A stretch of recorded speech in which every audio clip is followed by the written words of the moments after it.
Arctic ప్రాంతం చాలా వార్తల్లో ఉంది. పెద్ద పెద్ద దేశాల కన్నే ఇప్పుడు ఆర్క్టిక్ మీద ఉంది. సాధారణంగా ఆర్క్టిక్ రాజకీయాలంటే మనకి కోల్డ్ వార్ రాజకీయాలు గుర్తొస్తాయి. ఓ పక్క అమెరికా, ఇంకో పక్క సోవియట్ రష్యా ప్రచ్ఛన్న యుద్ధం చేస్తున్న టైంలో కొన్ని నాటో దేశాలు రష్యా మధ్య ఆర్క్టిక్ మీద పెత్తనం గురించి కొన్ని సంఘర్షణలు జరిగాయి. కానీ కొంతకాలంగా ఆర్క్టిక్ని జోన్ ఆఫ్ పీస్ అంటూ ఉన్నారు. ముఖ్యంగా కోల్డ్ వార్ చివరికి వచ్చేసరికి ఆర్క్టిక్లో అంత పెద్ద ఘర్షణలు ఏం జరగలేదు. 1987లో రష్యన్ ప్రీమియర్ డైరెక్ట్గా చెప్పారు, ఆర్క్టిక్ జోన్ ఆఫ్ పీస్ లాగా ఏర్పడింది, అక్కడ శాంతి ఉంది అని చెప్పి. కానీ స్లోగా మనం చూస్తే ఆర్క్టిక్లో రకరకాల ఇష్యూస్ బయటపడుతున్నాయి. ఈ ఇష్యూస్ చూసే ముందు మనకి ఆర్క్టిక్ కౌన్సిల్ అనేది ఒకటి ఏర్పడింది 1996లో ఒట్టావా డిక్లరేషన్ ద్వారా. దీనిలో 8 దేశాలు ఉన్నాయి.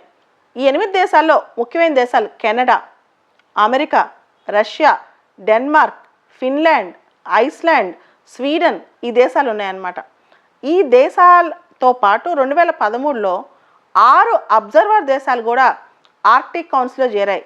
China, India, Japan, Italy, south Korea, ఈ 6 దేశాలు. ఇండియా ఆర్క్టిక్ కౌన్సిల్లో అబ్జర్వర్గా జాయిన్ అవటం ఇది చాలా గొప్ప పరిణామాన్ని కూడా అప్పట్లో చాలామంది ప్రశ్నించారు. దీని మీద యూపీఎస్సీ 2014-13లో ప్రిలిమ్స్ క్వశ్చన్ కూడా అడిగిందనమాట, ఆర్క్టిక్ కౌన్సిల్లో ఏ సభ్య దేశాలు ఉన్నాయని చెప్పి. సో ఆ టైంలో చాలా న్యూస్లోకి వచ్చింది. మళ్ళీ ఇప్పుడు ఆర్క్టిక్ న్యూస్లోకి వచ్చింది. దానికి ప్రధానమైన కారణం క్లైమేట్ చేంజ్.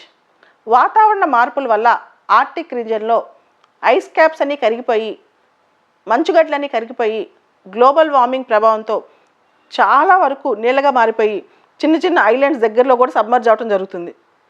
అంతేకాదు, ఒక్కసారి అక్కడున్న ఐస్ క్యాప్స్ అని కరిగిపోయి గ్లోబల్ వార్మింగ్ వల్ల క్లైమేట్ చేంజ్ ఎఫెక్ట్ జరిగితే దీనిపైన ప్రభావం ఆర్క్టిక్ ప్రాంతంలోనే కాదు ప్రపంచంలో చాలా దేశాల మీద పడే అవకాశం ఉంది అని కూడా అంటున్నారు. అయితే ఇండియా ఆర్క్టిక్ రీజియన్లో ఇండార్క్ అని చెప్పి ఒక అబ్జర్వేటరీ కూడా పెట్టింది. ఎందుకంటే ఆర్క్టిక్లో వచ్చే క్లైమేట్ చేంజ్ భారతదేశంలో మాన్సూన్స్ మీద ప్రభావం ఎలా ఉంటుంది, భారతదేశంలో ఆహార భద్రత మీద ప్రభావం ఎలా ఉంటుంది. అదేవిధంగా ఆర్క్టిక్ ప్రాంతంలో ఇంకొక ముఖ్యమైన అంశం, అక్కడ మినరల్స్ కానీ ఆయిల్, ఎనర్జీ రిసోర్సెస్ కానీ చాలా ఎక్కువ. మనం ఒక ఆర్క్టిక్ గురించి ఒక ఇంపార్టెంట్ విషయం గమనిస్తే కనుక, ఆర్క్టిక్ రీజియన్ ప్రపంచంలోనే గ్యాస్ కానీ, ఆయిల్ కానీ, రేర్ ఎర్త్ మెటల్స్ కానీ ఇవన్నీ అక్కడ చాలా ఎక్కువ. ప్రపంచంలో 30% undiscovered gas resources, 13% oil reserves ఆర్క్టిక్లో ఉన్నాయంట. అంటే ప్రపంచంలో ఇప్పుడు చాలామందికి ఆయిల్ అవసరం. సో ఇంత పెద్ద అన్డిస్కవర్డ్ గ్యాస్ రిసోర్సెస్ అక్కడ ఉన్నాయంటే అదొక ఇప్పుడు అవసరమైన ప్రాంతం అని చెప్పొచ్చు. అందుకనేమో చైనా కూడా ఆర్క్టిక్ మీద స్పెసిఫిక్ దృష్టి పెడుతోంది. చైనా ఆర్క్టిక్ కౌన్సిల్లో అబ్జర్వర్ అయినా నేను నియర్ ఆర్క్టిక్ స్టేట్నే, నేను కూడా దగ్గరలోనే ఉన్నానని చెప్పి చైనా తనకి తనే సెల్ఫ్ ప్రొక్లెయిమ్ చేసుకుంటుంది. అంతేకాదు, ఈ ఐస్ కరిగిపోవడం వల్ల ఆర్క్టిక్ రీజియన్లో అక్కడ సీ రూట్స్, షిప్పింగ్ రూట్స్ బాగా పెరిగిపోతున్నాయి. దాంతో చైనా ఆ రూట్స్ని వాడుకుందామని కూడా ట్రై చేస్తుంది. ముఖ్యంగా చైనా ఇప్పుడు వరకు తన ఎక్స్పోర్ట్స్కి, ఇంపోర్ట్స్కి వాడుకునే రూట్స్ పొలిటికల్గా అంత స్టేబుల్గా లేవు. ఉదాహరణకి గల్ఫ్ ఆఫ్ ఈడెన్ కానీ, పర్షియన్ గల్ఫ్ కానీ, మలక్కా స్ట్రైట్ కానీ, సౌత్ చైనా సీ కానీ, ఇవన్నీ కూడా చైనా ట్రేడ్ చేస్తున్నా కానీ ఆ రూట్స్కి చైనా అంత కంఫర్టబుల్గా లేదనమాట. దాంతో ఆర్క్టిక్ రీజియన్లో కొత్తగా షిప్పింగ్ రూట్స్ కూడా చైనా వెతుక్కుంటోంది. తనకు కూడా ఆర్క్టిక్ రూట్ ఉంది, తను కూడా ఆ పెత్తనం ఉందని అంటోంది. అయితే ఆర్క్టిక్ కౌన్సిల్లో ఈ 6 దేశాలకి అంటే Italy, India, China, south Korea, ఈ దేశాలన్నిటికీ అబ్జర్వర్గా ఇస్తున్నప్పుడు ఆర్క్టిక్ కౌన్సిల్ ఒక మాట అందనమాట. అంటే ఆర్క్టిక్ కౌన్సిల్లో ఉన్న సభ్యులు ఒక మాట అన్నారు, ఆర్క్టిక్ కౌన్సిల్ మీద ఇది సోవరెన్ రైట్ కాదు, ఇది కేవలం అబ్జర్వర్ స్టేటస్ మాత్రమేనని చెప్పి, కేవలం ఆర్క్టిక్ దేశాలకు మాత్రమే కొన్ని హక్కులు అక్కడ ఉంటాయని కూడా వాళ్ళు చెప్పారు. కానీ చైనా వీటన్నిటిని బేఖాతరని చెప్పేసేసి ఆర్క్టిక్ పైన తనకు కూడా పెత్తనం ఉన్నట్టు ఇప్పుడు ఆలోచిస్తోందనమాట. అయితే 2007లో రష్యాకు చెందిన అధికారులు కూడా కొంతమంది ఆర్క్టిక్ ప్రాంతానికి వెళ్ళి అక్కడ రష్యన్ ఫ్లాగ్ని ప్లాంట్ చేశారు. దాంతో చాలా ఆర్క్టిక్ దేశాలకి, కెనడా లాంటి దేశాలకు కోపం వచ్చింది. ఆర్క్టిక్ మీద రష్యా పెత్తనం ఏంటి, రష్యా ఒక్కటి పెత్తనమేనా అని చెప్పి చాలామంది అప్పట్లో దీన్ని క్రిటిసైజ్ కూడా చేశారు. అంటే 2013, 14, 15 ఈ ప్రాంతంలో రష్యా చేస్తున్న పెత్తందారితనం, ముఖ్యంగా రష్యా ఉక్రెయిన్కి వెళ్ళి క్రిమియాని ఆక్యుపై చేయటం, ఇవన్నీ చూస్తే రష్యా ఆర్క్టిక్ రీజియన్ కంప్లీట్గా క్లెయిమ్ చేసేస్తుందని చెప్పి అందరూ ప్రపంచవ్యాప్తంగా కొంత మల్లగుల్లాలు కూడా పడ్డారు. ఈ పరిస్థితిలో మొన్న జనవరి 2021న India draft arctic policy release చేసింది. మేజర్గా మనందరికీ తెలుసు భారతదేశం ఇప్పుడు సైన్స్ అండ్ టెక్నాలజీలో one of the great powers in the world. So arctic ప్రాంతంలో India major interest ocean technology కానీ, మాన్సూన్ సంబంధించిన రీసెర్చ్ కానీ, లేకపోతే క్లైమేట్ చేంజ్కి చెందిన అంశాలు కానీ, అదేవిధంగా క్లైమేట్ చేంజ్ వల్ల ఇండియా ఫుడ్ సెక్యూరిటీ, అగ్రికల్చర్ ఎలా ఎఫెక్ట్ పడుతుందని కానీ, అదేవిధంగా ఆర్క్టిక్ రీజన్లో మైనింగ్ చేస్తే ప్రపంచవ్యాప్తంగా ఎటువంటి ఇబ్బందులు వస్తాయని రీసెర్చ్ కానీ, వీటన్నిటి మీద ఇండియా ప్రత్యేకమైన ఇంట్రెస్ట్ చూపుతుంది.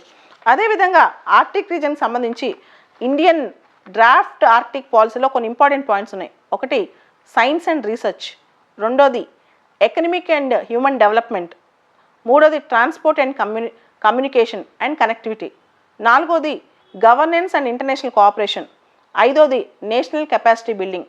భారతదేశం యొక్క డ్రాఫ్ట్ ఆర్క్టిక్ పాలసీ ఈ 5 పిల్లర్స్ మీద ఉందన్నమాట. ఒకటి సైన్స్ అండ్ రీసెర్చ్, రెండోది ఎకనమిక్ అండ్ హ్యూమన్ డెవలప్మెంట్, మూడోది ట్రాన్స్పోర్ట్ అండ్ కనెక్టివిటీ, నాలుగోది గవర్నెన్స్ అండ్ ఇంటర్నేషనల్ కోఆపరేషన్, ఐదోది నేషనల్ కెపాసిటీ బిల్డింగ్. ఇవన్నీ కూడా ఇప్పుడు ఇండియా ఈ దృష్టితో ఆర్క్టిక్ రీజన్ చూస్తోంది. అంతేకాదు ఇండియాకు కూడా ఆయిల్ అండ్ న్యాచురల్ గ్యాస్ అవసరం. ఇండియాకు కూడా ఆర్క్టిక్ మీద కమర్షియల్ ఇంట్రెస్ట్ ఉండొచ్చు. అయితే ఇప్పుడు ఏ దేశానికైనా కమర్షియల్ ఇంట్రెస్ట్ కానీ, ఎక్స్ప్లోరేషన్ ఇంట్రెస్ట్ కానీ ఉండొచ్చు. కానీ అవన్నీ లీగల్గా United Nations Convention on Law of Seas ప్రకారం, ఆర్క్టిక్ కౌన్సిల్ రూల్స్ ప్రకారం వెళ్ళాలి. అయితే చైనా ఆర్క్టిక్ మీద కొత్త ఆలోచనలు చేస్తుంది. తన స్ట్రాటజిక్ ఇంట్రెస్ట్ అంతా ఆర్క్టిక్ మీద రుద్దాలని కూడా ఇప్పుడు ఆలోచన చేస్తోంది. సో ఇవన్నీ ఆర్క్టిక్ దేశాలు ఏ విధంగా తీసుకుంటాయో మనం వేచి చూడాలి. అయితే చాలామంది ఆదర్శ్ చెప్పినట్టు ఇప్పుడు మిలిటరీ ఇంట్రెస్టో, స్ట్రాటజిక్ ఇంట్రెస్టో, ఎకనమిక్ ఇంట్రెస్టో కాదు, ఆర్క్టిక్ అనేది రాను రాను ప్రపంచం మీద చాలా ప్రభావం పడుతుంది. ఆర్క్టిక్ ఆవశ్యకత ప్రపంచానికి చాలా ఉంది. ఎమర్జెన్సీ ఇమీడియట్గా మనం చేయాల్సిన పని ఏంటంటే ఆర్క్టిక్ మీద క్లైమేట్ చేంజ్ ప్రభావం పడకుండా చూడటం. మరి గ్లోబల్ వార్మింగ్ ఎఫెక్ట్ ప్లానెట్ మీద ఎంత పడుతుందో దానికి రెట్టింపుగా ఆర్క్టిక్ మీద పడుతుందంట. దీన్ని ఆపగలిగితే మానవాళి ఇంకొక ముప్పును తప్పించుకున్నట్టే. ఇది మన వేకప్ కాల్ అని చెప్పొచ్చు ఆర్క్టిక్ మీద పడే ప్రభావం. దాంతోపాటు ఇది ఎగ్జిస్టెన్షియల్ క్రైసిస్ అని కూడా చెప్పొచ్చు అని చెప్పి కొంతమంది ఆదర్శ చెప్తున్నారు.